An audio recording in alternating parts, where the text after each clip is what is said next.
right, ladies and gentlemen, your hosts, Johnny Aman and Erwin the Fourth, the man, it's half of the best roughing teams in the state. I'll put it that way, because right now You we got know, Martin and Erwin. I'll take that. I'll take that. I actually got an Irwin chant at the show. I didn't really know how to react. I wanted to hide myself inside my shirt. I mean, you got a chance. I got a sign made for me. So, first, Right? for both of us at Nuclear Warfare. We're doing something right, I guess. Right. And more importantly, we both kept our jobs after the commissioner. I mean, It's nice to stay gainfully employed. and I even think he ran us a little extra hard as like, Yeah.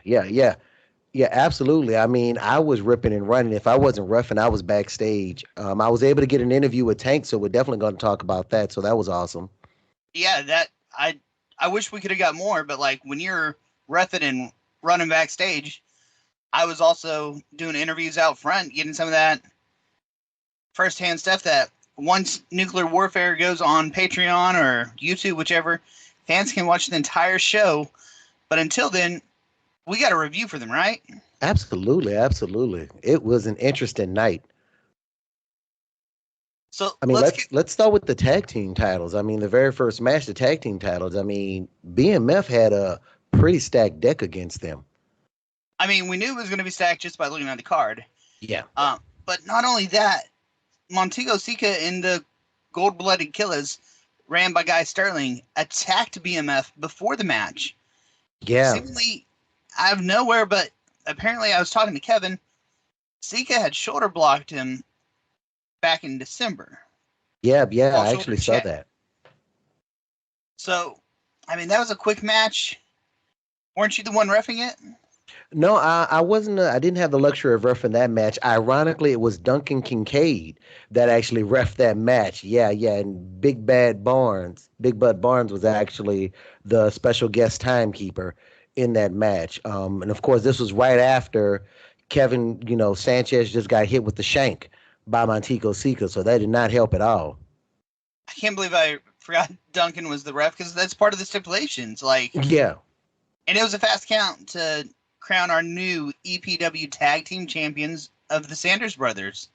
Yes. Saints of Pro Wrestling are now the tag team champions. Which, before Kevin went back to the locker room, I caught up with him there at the entryway, as what I do during the show. And I was like, Kevin, you just lost your titles after a 1 month reign. Gold-Blooded Killers attacked you before the match.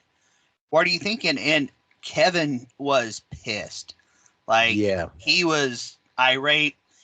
And he actually, I don't know if he was one of the two mystery opponents that Commissioner Christopher Samuel Dean said he had talked to or not. But Kevin put himself in the Nuclear Warfare match, which, I mean, we're going to talk about how that turned out for him later. But, he was hot and he was ready to take on anyone in the Gold-Blooded Killers. Yeah, absolutely. Like his passion during that conversation that you had with him, I could feel that. He definitely felt like he was wronged at the end of the day. What I do love about it is that he put himself in there and he put his money where his mouth is. And we're going to talk about that match later on. But I really impressed that he didn't just cry victim. He took it. He took the shank. He lost the match, to the Saints Pro Wrestling. He didn't really whine too much about it. He just did something about it. Yeah. And so after that was our crowning of a new internet television champion. Had the four-way Martin Justice, Wrangler Rhett, Bud Barnes, and the eventual winner, Malachi of the Psychotic Messengers. Absolutely. That was one of 3 championship matches that I had the privilege to be able to referee. 2 of them, obviously, like you said, were vacant titles. But there was a lot going on in that match. I mean, everyone was kind of running into each other. And yet again, it seems like Black Flag Rising just seems to have a serious personal vendetta with the Psychotic Messengers, even in their singles matches. I mean, the problem there is the Black Flag had nothing to do with this match. No. This just seems like it's something personal going on between Black Flag and the Messengers. I don't know what it is, but it seems like if you see the Messengers, you're going to see Black Flag. Yeah, and there's definitely a storm brewing, not only between Kevin Sanchez and Gold-Blooded Killers, but Psychotic Messengers and Black Flag Rising, and then another faction we'll talk about later. Well, another promotion we'll talk about. Like, this is very tumultuous time for Empire Pro Wrestling with so much rough waters. No, you're right. I mean, we have a lot of stuff in flux. Our leadership right now is kind of in flux. I'm not going to say in flux, but it's kind of just where we don't know where it's going to head. We have a lot of people throwing their name in the hat, all while we have invasions coming from all kind of different directions. It almost feels like the inmates are running the asylum here. Black Flag Rising's doing whatever they want. Everybody wants to be the commissioner. It seems like even guys Sterling. I mean, at this point in time, I think we just need some strong leadership. I can't wait to see how these elections turn out. You know, you just brought up the elections. Let's talk about that a little. You mentioned Guy Sterling, Burnham, CM Burnham, who's a commissioner for multiple promotions throughout the state and has been Absolutely. commissioner twice for Empire Pro Wrestling. Lucian Loveless seemed to have thrown his hat in. Christopher Yeah. Samuel Dean still has his hat, wants to retain his job. And then a newcomer came and wants to take over Empire, Junior Wind. Yes. Junior Wynn came in and I mean, talk about calling your shots. This man pretty much is talking as if he's already won the election and is already, pre-pronouncing changes that he's going to make and student getting rid of some of our fans. According to him, he wants to have a better caliber of fans to watch our show. And here we're here for the people. At any point, a fan is a fan, but he actually wants to, as he says, up the quality of fans that we have in our promotion. I mean, he also wants to take us to the reservation. Yes. But yeah, him just walking in like this first day there, and that's some cojones. I gotta admit, but who's to say that maybe that's what we need is some strong leadership like that. Now, I hope he's covering mileage on some of these travel expenses if we're moving up to the reservation and everything, because I don't have that kind of gas. Now, one thing I will say here, this exchange of the commissioners all throwing their hat in, talking about what they want to do for Empire, brought me to my moment of the night. When Lucian came out, he had the big 7-foot monster Jack Talos with him. Yes. And Junior Wynn did not want to give Lucian the microphone because there wasn't very many out there. No. So Jack just looks at him, reaches down, and takes the mic out of Junior's hand. Junior doesn't do anything. And just like Jack just reaching down like, yeah, no, taking candy from this baby right here. Yeah. Was, I can know him. He was talking a lot of game until Jack Talos came out there. And it's like if that's an indication of the kind of leadership he's going to have, he's got an uphill battle if he ever wins. I mean, people will talk game until they're faced with Jack Talos, and then all that game goes out the window. And let me let you know, and I'll let this to the fans know. If you have not seen Jack Talos up close, the videos do not do him justice. That man is huge. Yeah, people will lie about their build height, their build weight. I think I'm going to bill myself as 100 pounds. But Jack is legit like 7'1", 7'2", something like that. He's over that 7-foot mark, legit. No, Unlike some of those absolutely. other giants we've had in the past for big promotions, and it's funny later on I'll bring it up in the nuclear warfare, but trying to go toe to toe with this man, it's hilarious. I mean, honestly, that's all you can do is go toe to toe with him because you can't go face to face with him. Believe you me, it's impossible at this point in time. And to sit there and have somebody like that already on your team, and then you're going to go and try to piss him off on top of that, that is just bold. It is. Back to the Fatal 4-Way, because I don't think we mentioned Malachi won that. So Malachi now has the Internet Television Championship and the Sure Shot briefcase. Absolutely.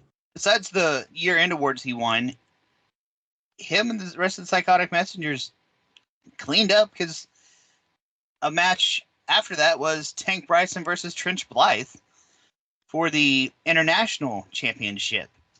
Yes, yes, that was my second match that I had the privilege of interviewing. Of course, you can hear my voice right now because, again, they were out there, the Black Flag Rides, and they were yet again causing more problems. Like, it was just hard to keep up with everything.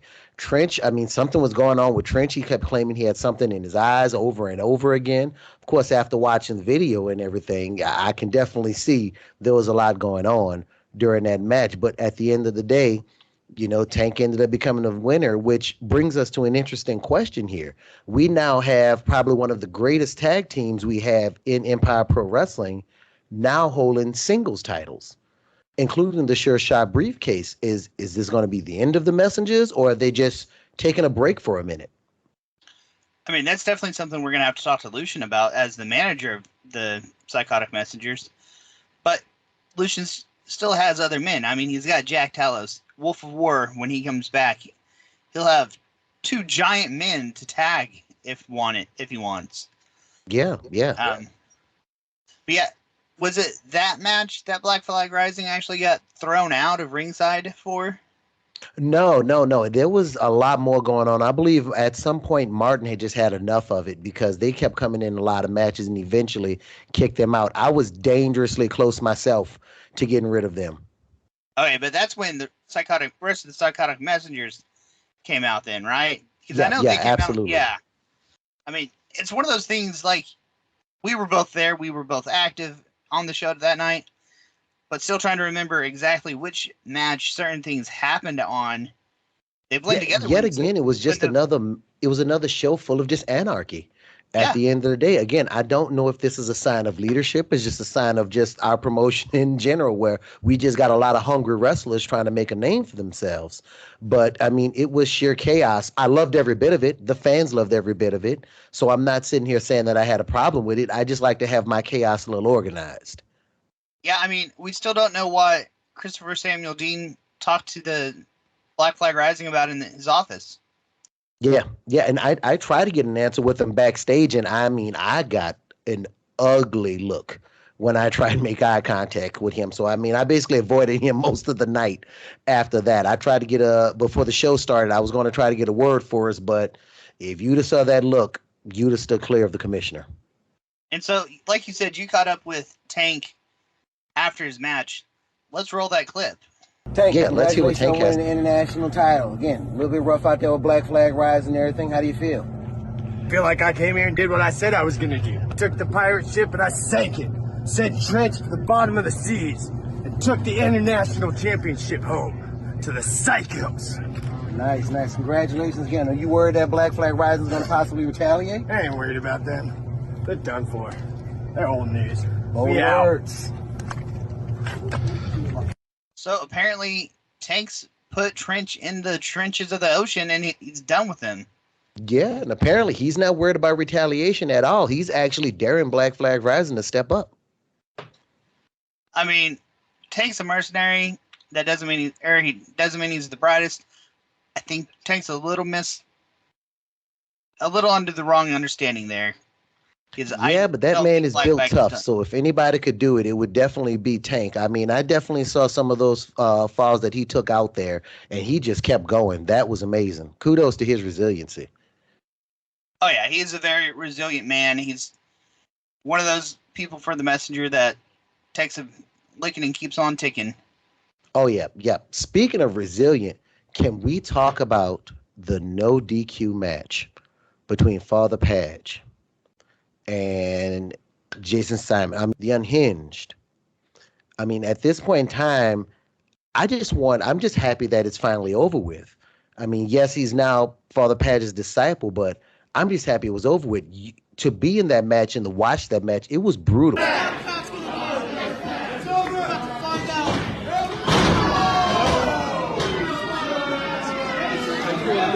Rollins out there. I don't know what's wrong, man. You're not done, man. Get down. Come on, Paige! Shut up, Jason! Come on, Paige! Come on, Paige! To see.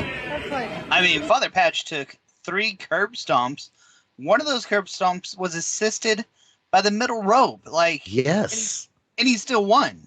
And he still won.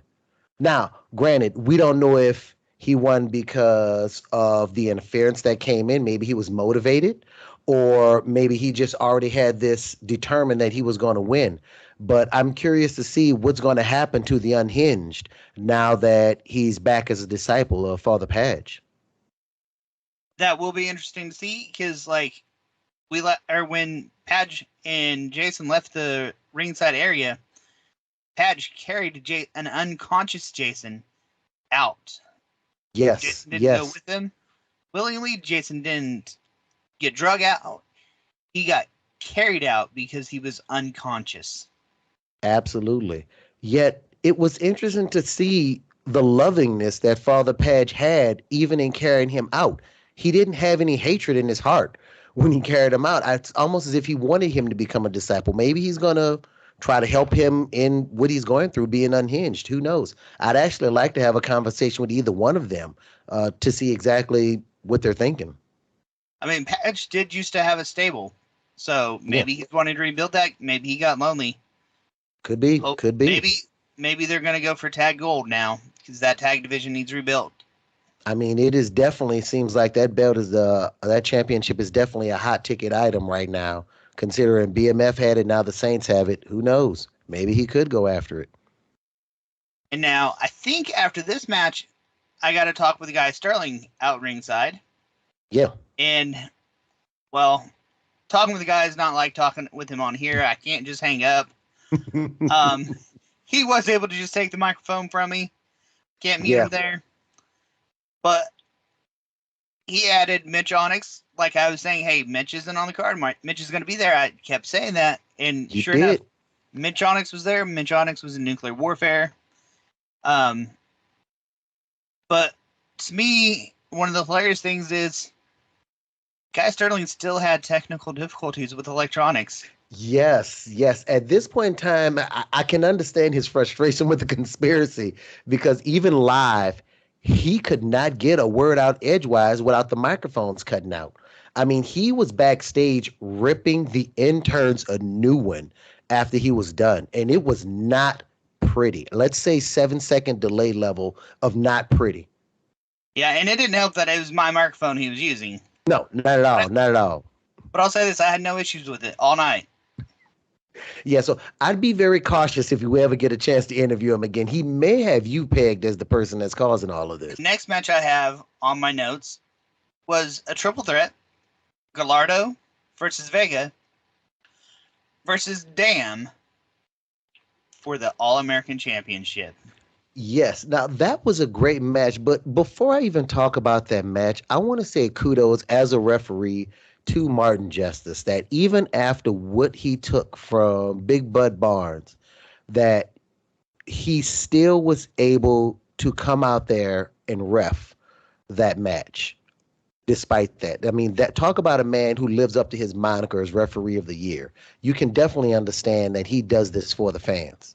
I mean, not only did he ref that match, but he refed several other matches also.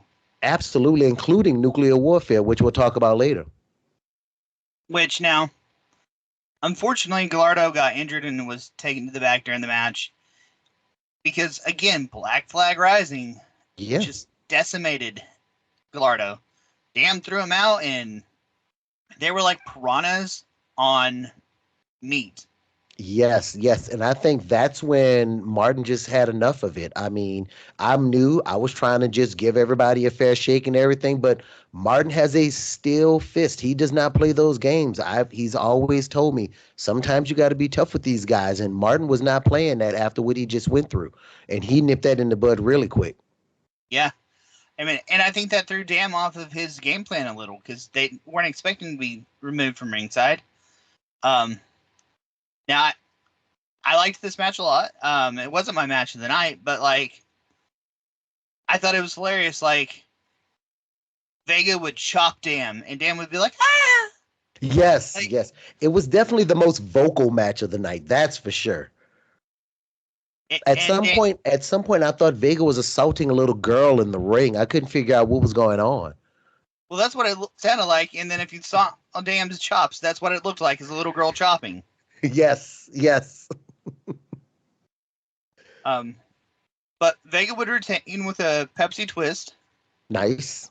But yeah, I don't think I've seen a bad match with Vega.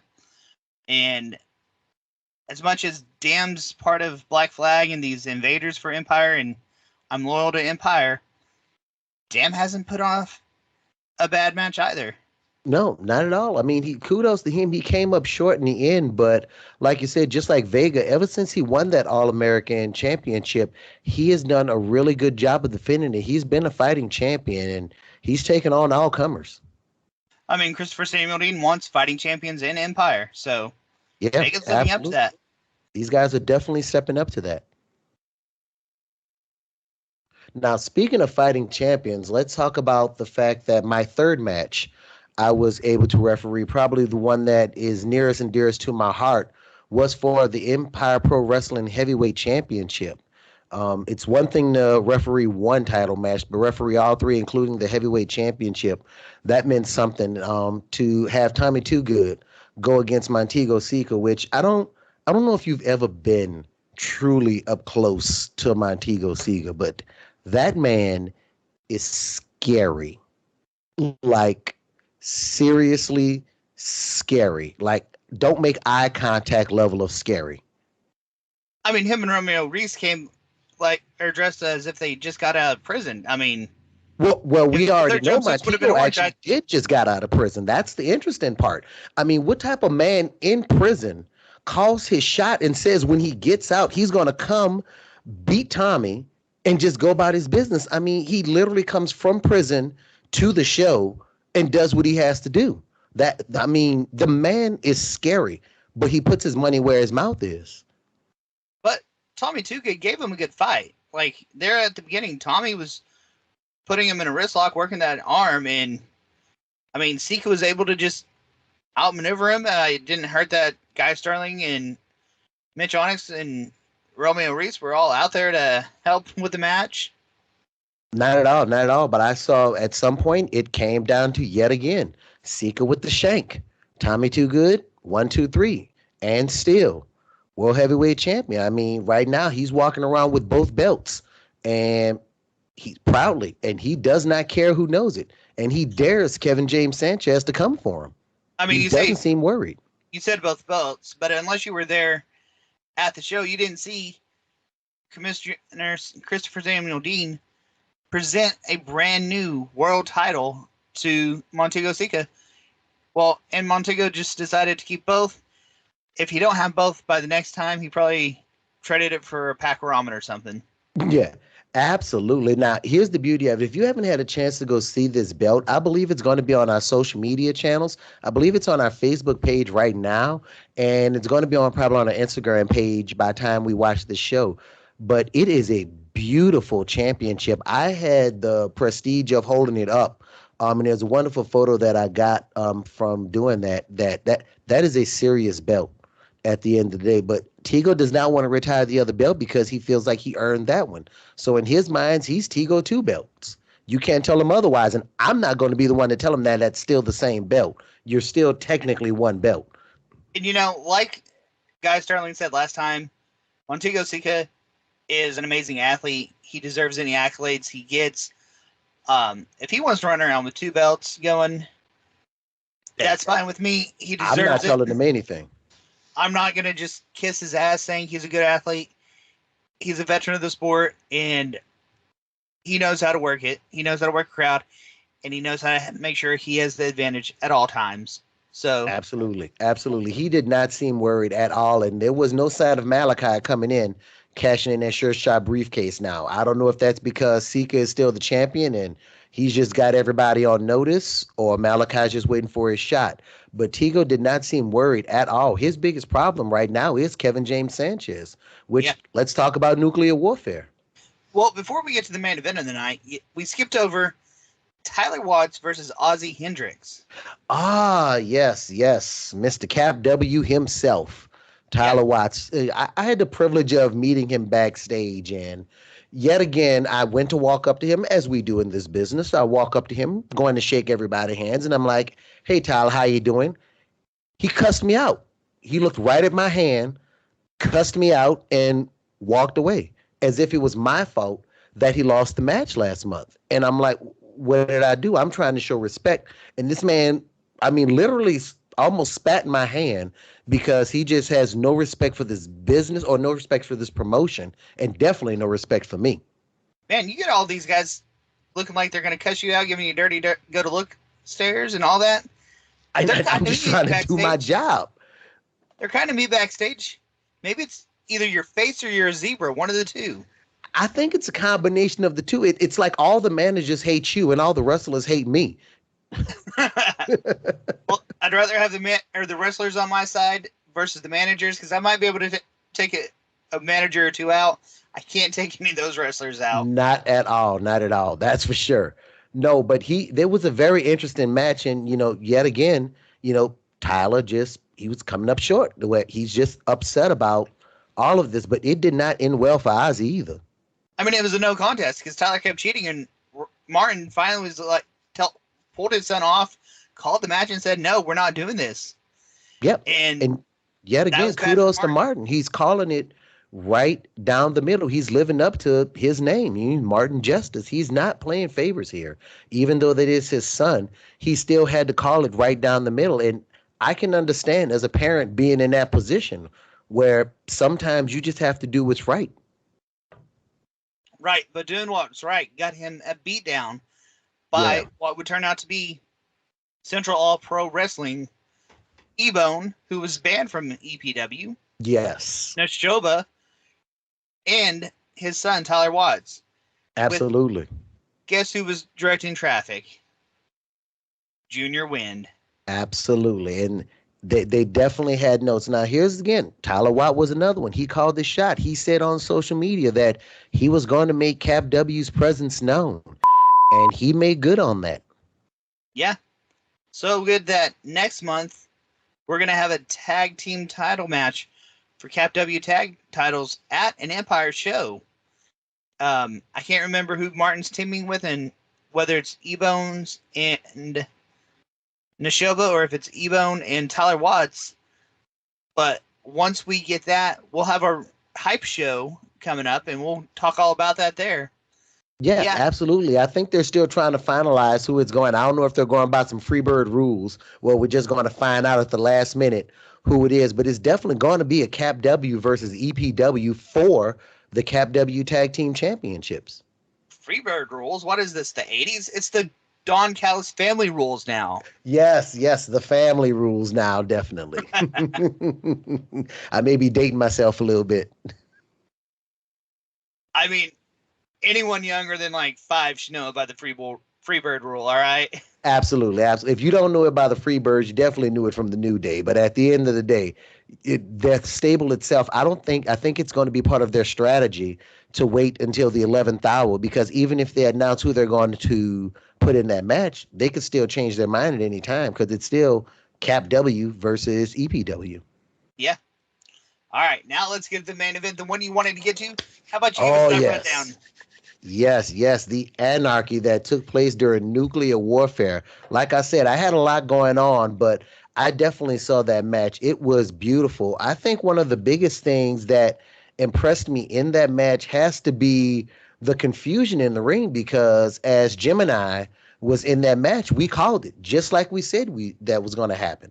When you saw Gemini, you knew Shadow Gemini was going to be there. But here's the twist in it. Everybody's been saying that it's been E-Bone under that mask the entire time. Yet somehow we saw E-Bone, Shadow Gemini, and Gemini all together. And Shadow Gemini actually runs E-Bone backstage. Yeah, and I've seen your shadow, so I know it's not you. Yeah, absolutely. I mean, you saw me, I was in stripes the whole time. So what throws me in all of this is now we need to figure out who is Shadow Gemini. And is Shadow Gemini on Gemini's side or what? Because no soon as he ran in the back, we lost Gemini in the match. Yeah. I mean, and so let's run down the competitors of that match real fast. Yeah. First out was Badger James and Mitch Onyx, Mm-hmm. followed by Jack Talos. Then I believe it was Prince Romeo Reese. Yep. And that's where we Duncan basically Kincaid. had the advantage now. At that point, Gold Blood Killers kind of had the advantage, and they took advantage of the numbers. Yeah. And then I can't remember if Duncan came out or Kevin Sanchez came out next. Yeah, I But- believe it was Duncan next, and then Kevin came out, I believe, fifth. Yeah. I think the last person to come out was Jean-Claude. Yes. When he came out, he just waylaid everybody. Yes, the Including fighting Martin. Frenchman definitely lived up to his name. So, gonna digress a bit.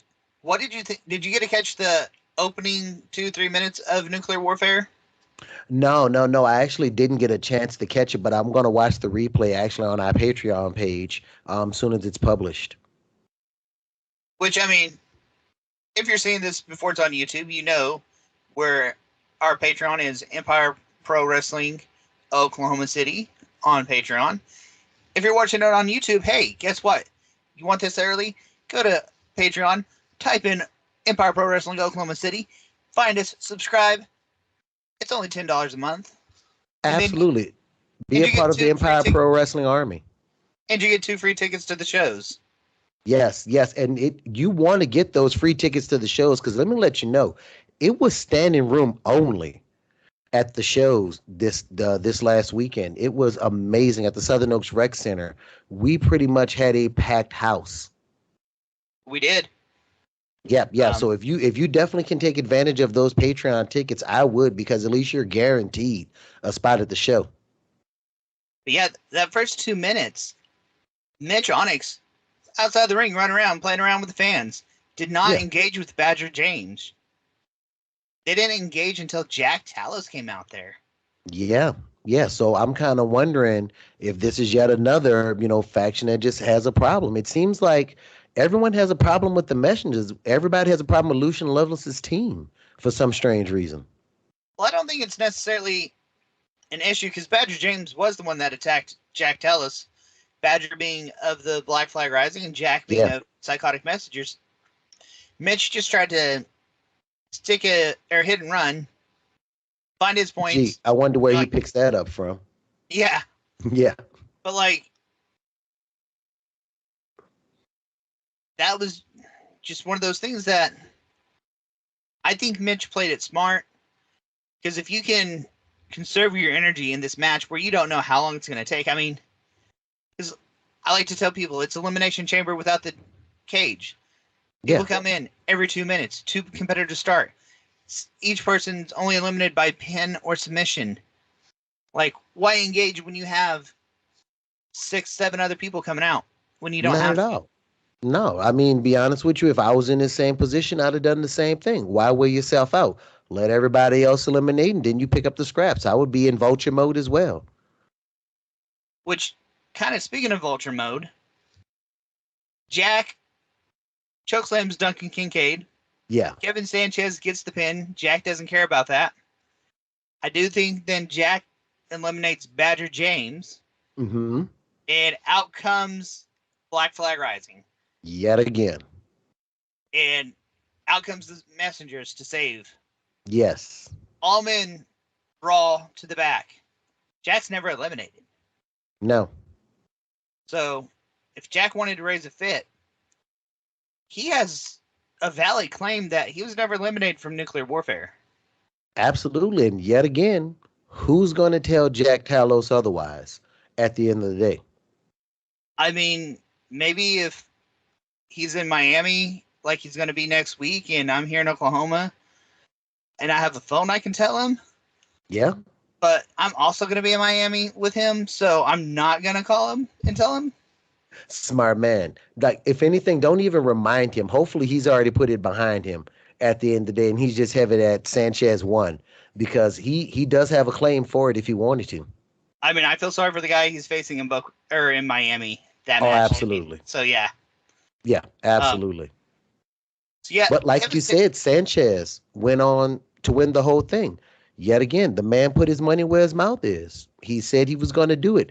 He has a personal vendetta now with Sika. And this is going to be interesting because even after winning nuclear warfare, Sika, who pretended he was calm, cool, and collected, clearly was not about it. He was heated, so heated that he actually shot a fireball to the face of Sanchez. I mean, it's all on our social media pages if you guys haven't seen it.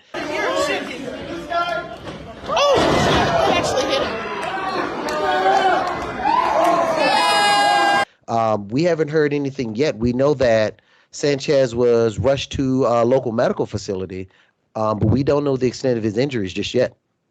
Come on, Erwin. We're not the WWE. We can say he was rushed to the hospital. Oh, okay. Say, hey, I just trying to make it fair. I don't want the commissioner to get in trouble with me. But yeah, he was definitely rushed to the local hospital at the end of the day. I haven't heard anything from him. I've reached out. I've actually asked Russo if he's heard anything from him too, and Russo hasn't said anything either. We're going to try to see if we can get him on the show and may provide us an update on what's going on with his tag team partner. Yeah. I mean, that fireball was nasty, and like you said, it left Kevin in the ring. You could smell it. It was like you could smell the burnt hair and skin. It was not pretty at the end of the day, and I've never heard a grown man make those kind of sounds. Yeah. Well, I mean, that's all we got for the review today. Erwin, besides just pointing out my nice, cool threads of a new EPW shirt. Absolutely. Well, it's not my color. It does still look great on me. Looking good. You want to close out the #1 podcast for Empire Pro Wrestling around the Colosseum? Absolutely. I mean, that's what's been going on around the Coliseum. Stay tuned next time when we tell you what all's been happening. We're going to definitely try to get some interviews for you guys. Support us on our Patreon page. Again, search for Empire Pro Wrestling Oklahoma City. You'll be able to get this feed about a week or two ahead of time. And if you want to see what happened at the show, again, that's also on our Patreon page. Thanks again for supporting us and be part of our Empire Pro Army.